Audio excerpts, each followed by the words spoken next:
Nos ponemos de pie para escuchar la epístola que corresponde para el cuarto domingo, después de Pentecostés, próximo domingo, y la hallamos según la segunda carta que el apóstol Pablo escribe a los Corintios, desde el capítulo 6, versículo 1 en adelante. Así dice el Señor: Así pues, nosotros, como colaboradores suyos, os exhortamos también a que no recibáis en vano la gracia de Dios. Porque dice: en tiempo aceptable te he oído, y en el día de la salvación te he socorrido. He aquí ahora es el tiempo aceptable, he aquí ahora el día de salvación. No damos a nadie ninguna ocasión de tropiezo para que nuestro ministerio no sea vituperado.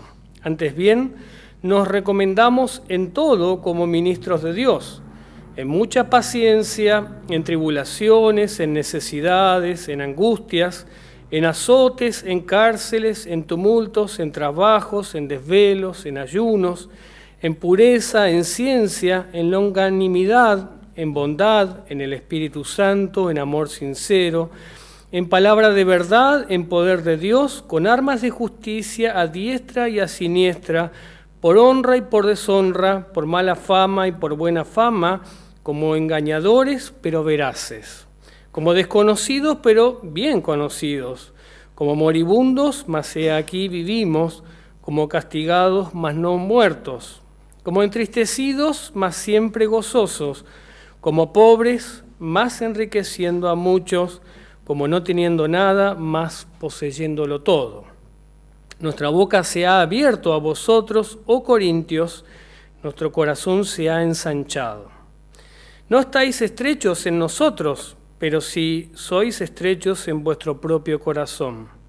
Pues para corresponder del mismo modo, como a hijos hablo, ensanchaos también vosotros. Esta es palabra del Señor. Gracia, paz y misericordia de nuestro Dios Trino, Padre, Hijo y Espíritu Santo, sean con cada uno de ustedes en esta noche. Amén. En la epístola para el próximo domingo, el apóstol Pablo nos presenta allí a él mismo aconsejando junto con otros pastores a esta congregación de los Corintios que realmente estaba en crisis. Y en este capítulo especialmente, él coloca como defensa de lo que está exhortando a su propio ministerio, y lo hace en contra de falsos maestros y de falsas enseñanzas. Y se presenta ya en el primer versículo diciendo que, hablando él con otros más pastores como colaboradores de Dios en la tarea. Colaboradores de Dios en la tarea. Y en palabras de Lutero, explicando este texto, él hace la siguiente diferencia acerca de lo que es el trabajo pastoral.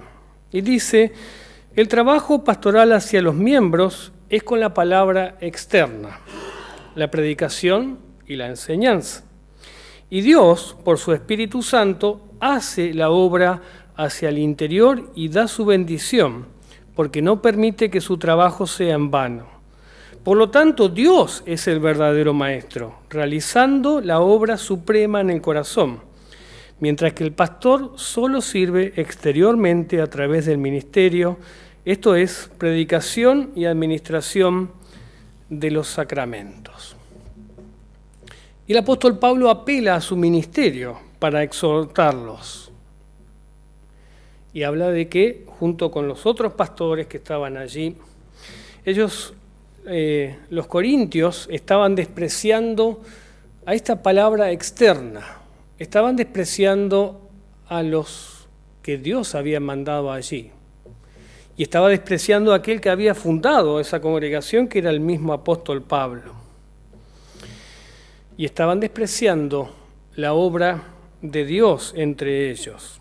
Y Dios utiliza como compañeros de trabajo o como colaboradores para llevar su propósito de traer a las personas a la fe, a personas simples y sencillas, y lo hace llamando y allí la palabra que se predica y que se enseña obra la fe cuando y donde le place. Y bajo este parámetro allí los exhorta y les dice, los exhortamos también a que no reciban en vano la gloria de Dios. Perdón, la gracia de Dios. ¿Qué es recibir en vano la gracia de Dios? Y uno podría pensar allí que básicamente es el oír la palabra de Dios, pero no darle importancia, no acreditarla, no creerla. Y en realidad el texto va más allá, y en la carta a los Corintios va más allá. Perder la gracia es perder la misma palabra de Dios. Porque cuando la palabra de Dios allí se cambia la verdad, allí no está Dios obrando y por lo tanto no está su gracia. Y en la explicación de Lutero también sobre este texto, él trae una verdad que pocas veces es registrada por nosotros. Y él dice que la verdad del Evangelio no permanece para siempre en un determinado lugar. Y dice que siempre y cuando haya personas fieles, allí va a estar la gracia de Dios, va a estar la verdad de Dios. Pero en cuanto, dice, dura lo que dura la memoria del ser humano, allí enseguida se juntan, dice, los espíritus de facciones y los falsos maestros, destruyendo todo lo que antes fue construido, porque ya perdieron la dimensión de lo que y los motivos por los cuales se hacían las cosas. Y esto nos llama la atención, no porque tengamos confesiones escritas, pero también guardaditas allí, no por eso vamos a permanecer fieles en el Evangelio y en la verdad de Dios. Somos fieles al Evangelio y a la verdad de Dios cuando permanecemos en esas enseñanzas. Y allí Lutero trae varios ejemplos, algunos que conocemos y otros no tanto, pero dice que allí trae el ejemplo de Moisés. Antes de morir, en el capítulo 31, él dice lo siguiente, capítulo 31, versículo 29. Porque yo sé que después de mi muerte, ciertamente os corromperéis y apartaréis del camino que os he mandado, y que os ha de venir mal en los postreros días, por haber hecho mal ante los ojos de Jehová, enojándole con la obra de vuestras manos. Conocemos bien, después vino Aarón, pero las dificultades allí de este pueblo siempre fue como en un sube y baja, ¿no? Bien y mal. Vemos en el tiempo de los jueces también. Subía un juez que estaba allí de parte de Dios y que era fiel a Dios y las cosas repuntaban. Venía otro y siempre con esta frase, haciendo mal a los ojos o delante de Jehová, ¿no? Y también caía. Segunda Reyes 12:2. Hay el ejemplo de Joás y el sacerdote Joiada. Dice así el texto. Y Joás hizo lo recto ante los ojos de Jehová todo el tiempo que le dirigió el sacerdote Joiada. Se murió el sacerdote Joiada y Joás derrapó, decimos. Ya hizo no lo que le aconsejaban, sino lo que quiso. Y el mismo ejemplo lo tenemos con Cristo y con los apóstoles también, de que después o inmediatamente que estuvieron los apóstoles, vinieron falsos profetas. Y en las Escrituras, en el Nuevo Testamento, somos exhortados a esto. El mismo apóstol Pablo dice en Hechos 20:29, después de hablar de apacentar la grey de Dios, dice: porque yo sé que después de mi partida entrarán en medio de vosotros lobos rapaces, que no perdonarán al rebaño, y de vosotros mismos se levantarán hombres que hablen cosas perversas para arrastrar tras sí a los discípulos. Esto en el Nuevo Testamento se llama falsos profetas. Y muchas veces identificamos esto de los falsos profetas afuera de nuestra iglesia. Y hablamos de los pentecostales y de tantas otras iglesias que ahí es muy claro. Pero aquí está hablando, y todos los textos hablan, que es dentro de la iglesia verdadera. Allí hay falsos profetas. Y no podemos creernos que estamos bien y afirmados solamente por la herencia que hemos recibido. Necesitamos chequear esto. Necesitamos revisar lo que hemos heredado. Necesitamos allí sustentarnos y pararnos no sobre las palabras de aquellos que nos precedieron, sino sobre las Escrituras y sobre lo que creemos que dicen las confesiones que enseñan de las Sagradas Escrituras. Y esto es un tema tan sensible en el Nuevo Testamento, que allí en Apocalipsis hasta dice que si no hay arrepentimiento, pronto vendré a ti y quitaré tu candelero de su lugar, si no te hubieras arrepentido. Y el candelero sabemos que es que la congregación iba a desaparecer, iba a dejar de estar allí, la palabra verdadera de Dios. No porque tengamos la Biblia vamos a enseñar la verdadera palabra de Dios. No porque alguien abra la Biblia enseña de Dios. El diablo sabe mucho de la Biblia y falsificó la palabra de Dios desde el principio. Entonces el primer pecado que vemos allí en las Escrituras, el primero, antes que todavía el de Adán y Eva, es la tergiversación de las Sagradas Escrituras. Y lo vemos en poder de quién es, del diablo. Él se arroga la verdad y la autoridad, y él se arroga allí la palabra de verdad.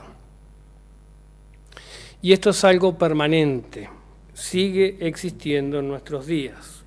Por lo tanto, necesitamos chequear, y así como dice el apóstol Pedro, si alguno habla, hable conforme a las palabras de Dios.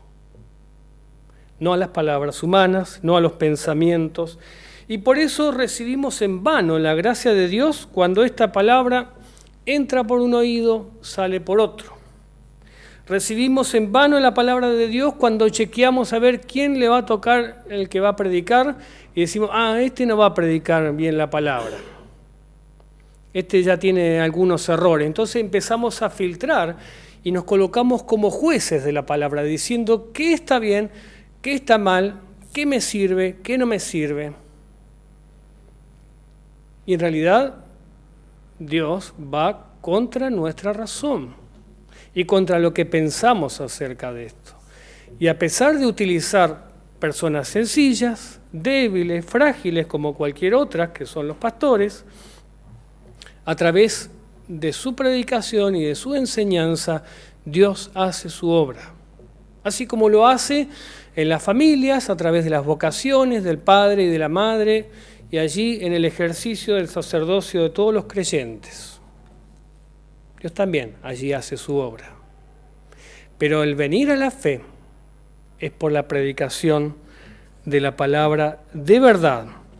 Por lo tanto, el no recibir esta palabra o el no considerar la gracia de Dios es no considerar la verdad de Dios. Y por eso necesitamos arrepentirnos. Pero si lo pensamos bien, nuestra ingratitud a la palabra de Dios, faltando el tercer mandamiento, el de oírla a la palabra de Dios, tenerla por santa y aprenderla de buena gana, eso ya viene por nuestra indignidad. Y si fuera por nosotros, en realidad merecemos no tener más la palabra de Dios. Porque en realidad no la oímos con ganas, no la aceptamos como palabra de Dios, la medimos, la juzgamos y no vivimos conforme a esta palabra.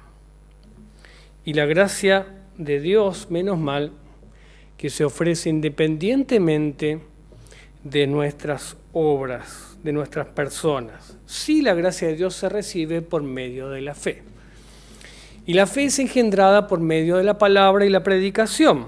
Por lo tanto, es para nuestro provecho.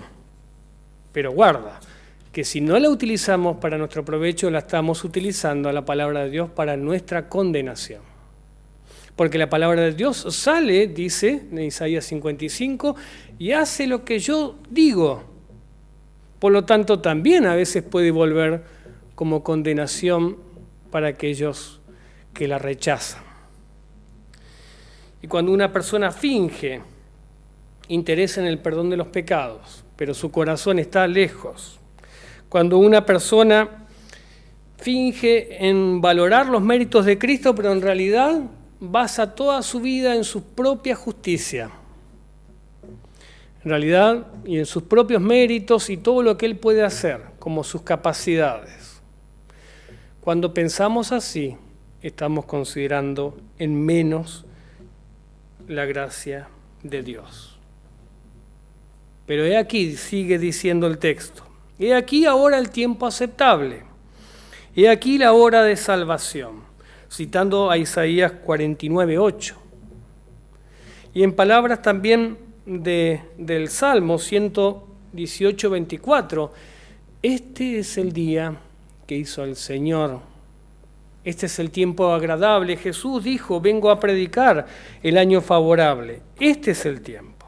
El tiempo ya no de la condenación, sino el tiempo de la gracia y del perdón.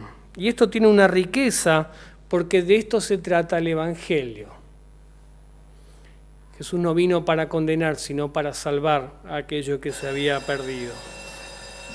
Por eso se trata de un tiempo agradable y favorable, un tiempo en que Dios aparta su ira por causa de Cristo Jesús y solamente nos ve con amor y benevolencia a sus hijos nacidos del agua. Todos nuestros pecados son perdonados porque se trata de un reino de misericordia. Y allí donde hay perdón de los pecados, hay reconciliación y el cielo se nos abre de par en par. Y allí, como Dios Padre dijo sobre Jesucristo, lo dice sobre nosotros. Tú eres mi Hijo amado, en quien me complazco. Y Pablo dice, este es el día también de salvación, el día que ha hecho el Señor.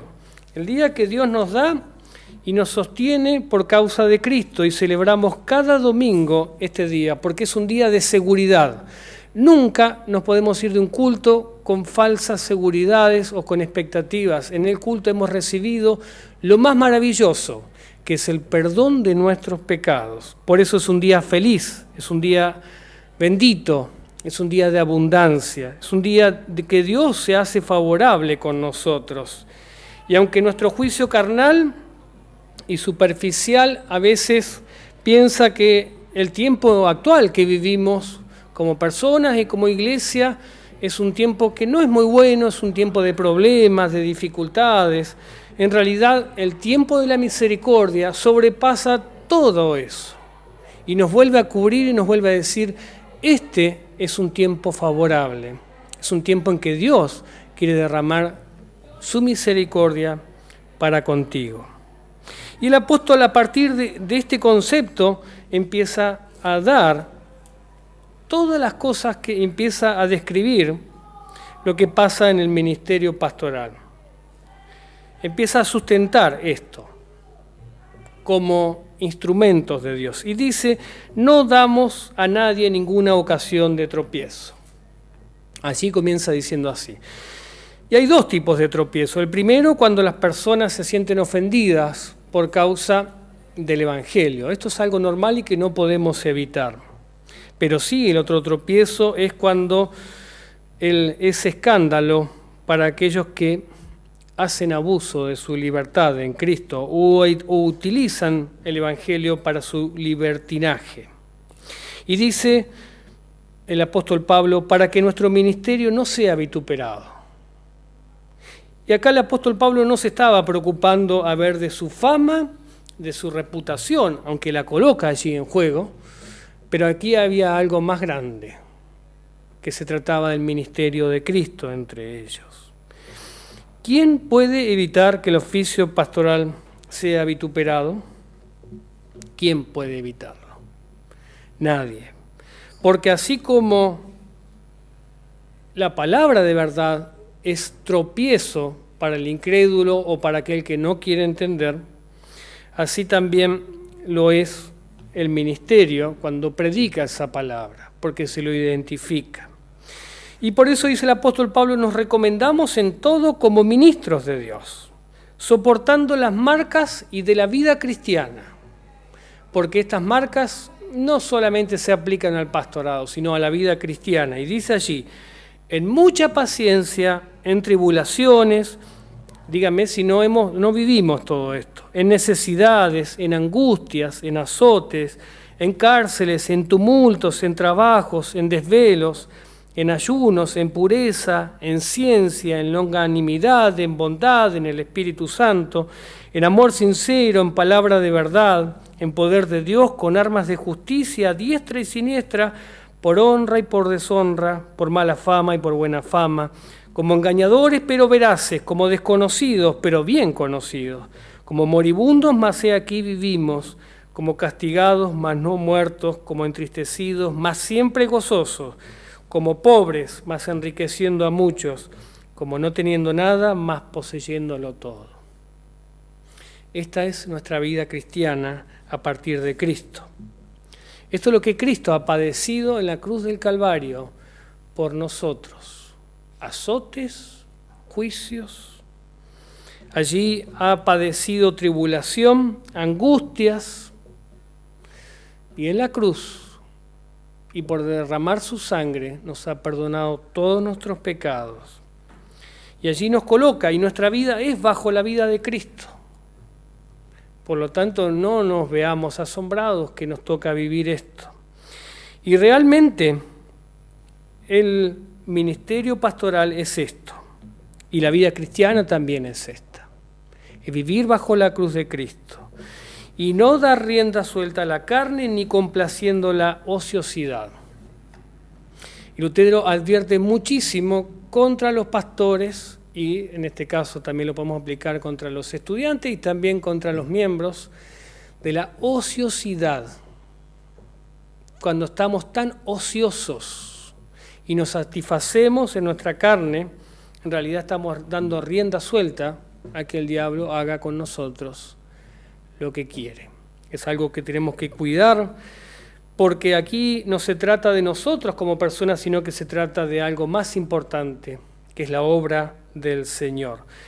Y el obrero es digno de su salario, y como dice el apóstol Pablo, para ganarnos el pan hay que trabajar, y nuestro trabajo es también testimonio de que servimos a Dios. El ministerio pastoral no es un fin en sí mismo, ha sido instituido por Cristo y por la obra de Cristo para llevar a los pecadores al arrepentimiento y para vivir bajo la obra del Espíritu Santo y bajo también el aconsejamiento y el consuelo del Espíritu Santo. Por lo tanto, hoy es un día para celebrar la gracia de Dios que nos ha sido dada en nuestro bautismo y que es sostenida domingo tras domingo y miércoles tras miércoles bajo la predicación y la administración de los sacramentos. Quiera Dios que podamos dar gracias en este día y que podamos valorar su obra por causa de nosotros y para bendición de muchos otros. Amén. Allí dice, como doxología, Apocalipsis, gracia y paz a vosotros, del que es, que era y que ha de venir, y de los 7 espíritus que están delante de su trono, y de Jesucristo, el testigo fiel y primogénito de los muertos, y soberano de los reyes de la tierra, al que nos amó y nos lavó de nuestros pecados con su sangre, y nos hizo reyes y sacerdotes para Dios su Padre. A él sea gloria e imperio por los siglos de los siglos. Amén. Cantamos las estrofas 3 y 4 del himno afligido.